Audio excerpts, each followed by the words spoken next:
purpose and the goal for this evening is, once we've shared with you the whole goal of the Pastoral Planning 2012 initiative, the main purpose for tonight's meeting is to receive your feedback from what you hear and your suggestions.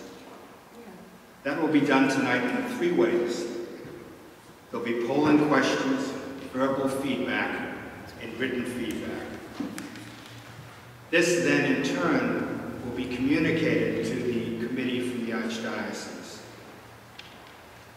I'm going to lead the first part of tonight in the introduction, explaining why we're doing what we're doing in the Archdiocese. Deacon Dan will present the actual proposal that the Archdiocese has put forth. And then Carmen will be in charge of all of the feedback and listening to, getting you to share your comments tonight. We ask that you save your questions and your feedback until after we've made our presentations. But all along the way, we ask you to be thinking about your responses and how you feel about what's happening, so that you will be able to give that to us at the after Deacon Dan and I make our presentations. The meeting tonight will last at the maximum of an hour and a half. And if we find it necessary to schedule another meeting, we'll do that before we conclude tonight. Almost 10 years ago, in the Archdiocese, not long after the sexual abuse crisis broke, and shortly after Cardinal Sean became Archbishop.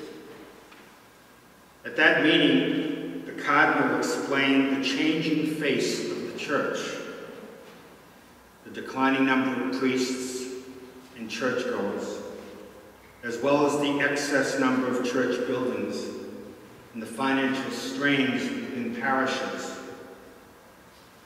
At that point, the Archdiocese began what came to be known as the reconfiguration process, in which many of us look back upon with very sour memories. From painful cluster meetings to church closings, from round-the-clock vigils to churches that became condominiums. I can truly say that it was one of the darkest times in my own history as a priest. As you know, the parish that I was pastor of in Framingham closed, and people were in vigil there up until last year, when the property finally was sold to another church.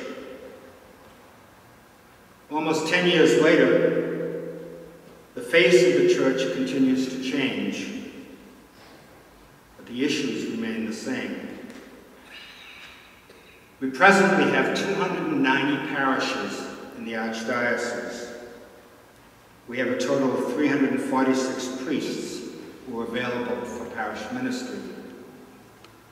Projection is that in 10 years, we'll have 180 priests of those 346 to serve 290 parishes.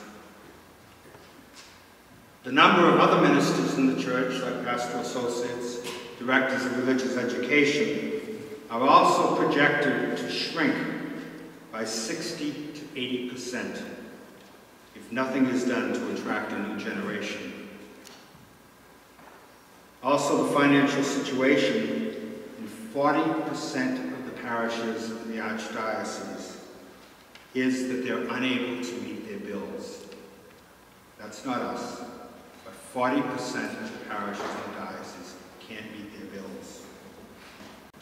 And as many of you have probably read in the Globe or somewhere else, a mere 16% of Catholics attend Mass every week. For many faithful Catholics, that's very disheartening, as they watch younger generations live on the periphery of the church. But rather than looking at these statistics as doom and gloom, I choose to believe that God is doing something new within the church. We have a responsibility to listen to that and to respond. Remember, Jesus himself told us that not even the gates of hell will prevail against his church. So, confronted with these latest challenges and very conscious of the negative outcome of the last reconfiguration attempt, Cardinal Sean and the Archdiocese set about an initiative called Planning 2012, whereby they've created a proposal which they hope will address these issues. And that's what brings us together here tonight. All of us here, staff members and parishioners whom I've introduced, have attended one or more of those 25 consultation meetings set up to share that draft proposal and to gain valuable feedback. Tonight, we hope to gain your feedback that can be communicated to the planning committee as well. The proposal is not about restructuring the parishes. It's not a proposal to close parishes or to merge parishes with one another. It's a proposal to restructure the way we serve parishes. The proposal has two parts. The first is that the Archdiocese reorganizes itself toward a new mission or a new evangelization, more in keeping with the needs of the Church at this time.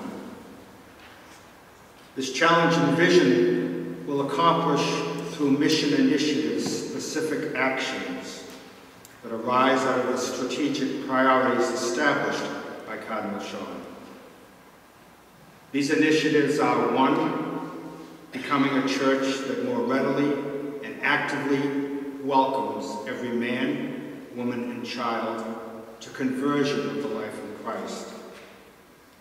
2, strengthening our parishes as primary communities of faith. 3, growing the church through evangelization. 4, developing excellence in faith formation for Catholics of all ages. And 5, re-energizing pastoral leadership. Obviously, it's about attracting people to a more welcoming, nourishing, thriving, and evangelizing church.